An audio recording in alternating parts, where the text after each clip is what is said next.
और नोएडा से बड़ी खबर, जीरो पॉइंट पर पुलिस ने किसानों को हिरासत में लिया है। बस में किसानों को लेकर गई पुलिस।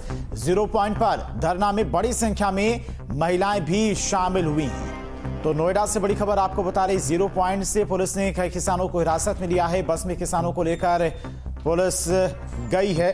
जीरो पॉइंट पर धरने में बताया जा रहा है कि बड़ी संख्या में महिलाएं भी शामिल हैं। तो पुलिस प्रशासन अलर्ट है। किसानों को प्रदर्शन को देखते हुए जीरो पॉइंट से कई किसानों को हिरासत में लिया गया है।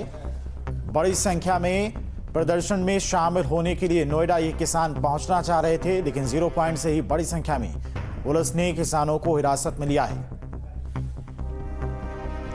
और चलिए इसी खबर पर तमाम और अपडेट के साथ में नोएडा से संवाददाता अमित चौधरी हमारे साथ जुड़ गए। अमित, किसानों का प्रदर्शन धीरे धीरे एक तरह से कहें तो एक बड़ा रूप लेता जा रहा है। बड़ी संख्या में किसान एक तरफ पहुंचने की कोशिश करें नोएडा, तो दूसरी तरफ तमाम गिरफ्तारियों के बाद किसानों का गुस्सा और बढ़ रहा है।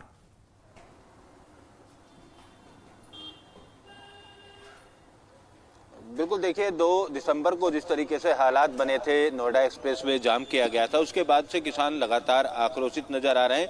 दलित प्रेरणा स्थल से तमाम किसानों को गिरफ्तार किया गया। उसके बाद महापंचायत बुलाई गई। संयुक्त मोर्चा की तरफ से राकेश टिकैत को वहां पहुंचना था, लेकिन राकेश टिकैत को टप्पल में हिरासत में रखा गया। बावजूद उसके हजारों की संख्या में जीरो पॉइंट पर किसान इकट्ठा हुए और जो किसान जेल में बंद थे उनको रिहा कराने में कामयाब हो गए थे। लेकिन उस धरने को जारी रखने की बात जब किसानों की तरफ से कही गई थी, तो तमाम किसानों को रात में दोबारा से गिरफ्तार कर लिया गया था। अब इन तमाम किसान और किसान नेताओं की गिरफ्तारी के बाद कहीं ना कहीं जो आक्रोश है वो किसानों में साफ तौर पर देखने को मिल रहा है। और आज जो गिरफ्तारी हुई है सैकड़ों लोगों की, इस गिरफ्तारी में साफ तौर पर यह बयान भी कई किसान नेताओं के द्वारा दिया गया है कि अब जेल भरो आंदोलन चलाया जाएगा। यानी रोजाना ग्रेटर नोएडा के परिचौक या अलग अलग इलाकों पर किसान प्रदर्शन करने के लिए पहुंचेंगे और प्रदर्शन करने के दौरान जब पुलिस उन्हें गिरफ्तार करेगी तो उनको गिरफ्तारी दी जाएगी। तमाम जिले भर के किसानों से जेल भरो आंदोलन चलाने का आह्वान किसानों की तरफ से किया गया है। अब देखना होगा कि कल किस तरीके की तस्वीर सामने आएगी, क्योंकि कल भी कुछ लोग गिरफ्तार किए गए थे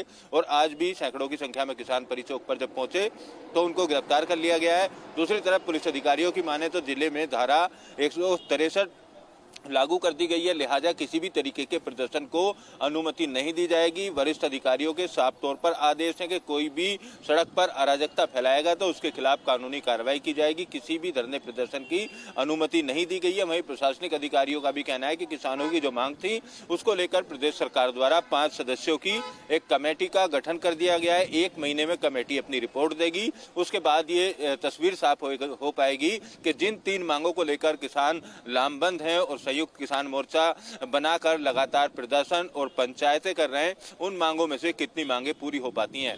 किसान फिलहाल हर एक गांव की अगर बात की जाए तो यही मुद्दा काफी गर्म है और हर गांव के चौराहे पर इसी बात की चर्चा है कि जिन किसानों को जेल भेजा गया था उनको जल्द से जल्द रिहा किया जाए, अन्यथा जेल भरो आंदोलन चलाया जाएगा। हालांकि कई बड़े जो नेता हैं इस प्रदर्शन के, उन नेताओं को भी पुलिस द्वारा गिरफ्तार कर लिया गया है। सभी को ग्रेटर नोएडा की लुक्सर जेल में रखा गया और प्रदर्शन ना हो इस बात को लेकर चप्पे चप्पे पर पुलिस को तैनात किया गया है। सोशल मीडिया के साथ साथ ऐसे इलाके जहां पर किसान इकट्ठा हो सकते हैं या जिन इलाकों से किसान आ सकते हैं उन इलाकों पर CCTV से भी निगरानी रखी जा रही है। कई किसान नेताओं द्वारा एक्स पर पोस्ट किया गया, फेसबुक लाइव किया गया, तो इस तरीके की गतिविधियों पर भी पुलिस की पैनी नजर है। और खास तौर पर धरना स्थल जो जीरो पॉइंट बनाया गया है परिचौक के पास, वहां पर भी भारी संख्या में पुलिस बल को तैनात किया गया है। परिचौक के आगे की अगर बात करें तो महामाया फ्लाईओवर पर पुलिस कर्मियों को तैनात किया गया है। और दलित प्रेरणा स्थल की अगर बात की जाए तो दलित प्रेरणा स्थल पर भी किसानों को रोकने के लिए पुलिस को तैनात किया गया है। तो किसानों की तरफ से दी गई थी कि 7 दिनों तक वो दलित प्रेरणा स्थल में इंतजार करेंगे किसी अधिकारी का, या फिर उनकी समस्याएं जो हैं, उनकी मांगे जो हैं, उनके समाधान को लेकर। 4 दिन बीत चुके हैं, किसानों का प्रदर्शन और उग्र होता जा रहा है। और जैसा कि आपने बताया कि 5 सदस्यों की कमेटी बनाएगी जो कि 1 महीने में कोई ना कोई समाधान निकालेगी। तो क्या किसान 1 महीने तक इंतजार करेंगे? क्योंकि उनका साफ तौर पर कहना था कि 7 दिनों के अंदर उनकी मांगे नहीं मानी जाती हैं तो वो दिल्ली भी कूच करेंगे।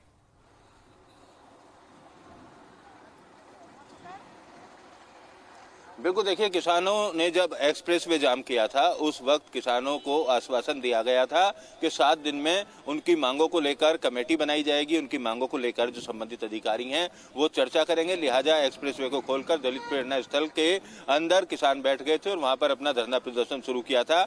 उसी रात को सरकार किया गया कि 5 सदस्यों की एक कमेटी बनाई जाती है और ये कमेटी अब 1 महीने के अंदर किसानों की मांगों को लेकर जांच करेगी और अपना निर्णय सरकार को सौंपेगी और उसके बाद ही सरकार कोई निर्णय ले पाएगी कि किसानों द्वारा जो 3 मांगे की जा रही हैं उसमें नए कानून के तहत जमीन अधिग्रहण की बात करें, 10% विकसित भूखंड की बात करें और 64% बढ़े हुए मुआवजे की, ये प्रमुख मांगे हैं जिन मांगों को लेकर किसान लामबंद हैं।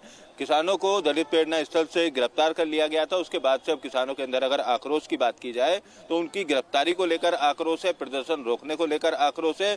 वहीं दूसरी तरफ साफ अधिकारियों की तरफ से साफ कर दिया गया है कि किसी भी सड़क को रोकने नहीं दिया जाएगा और जो भी किसान प्रदर्शन में शामिल हैं उन किसानों की पहचान करना भी पुलिस ने शुरू कर दिया है, क्योंकि पुलिस के पास ऐसी खुफिया जानकारी सामने आई है कि प्रदर्शन में कई अराजक तत्व भी शामिल हैं।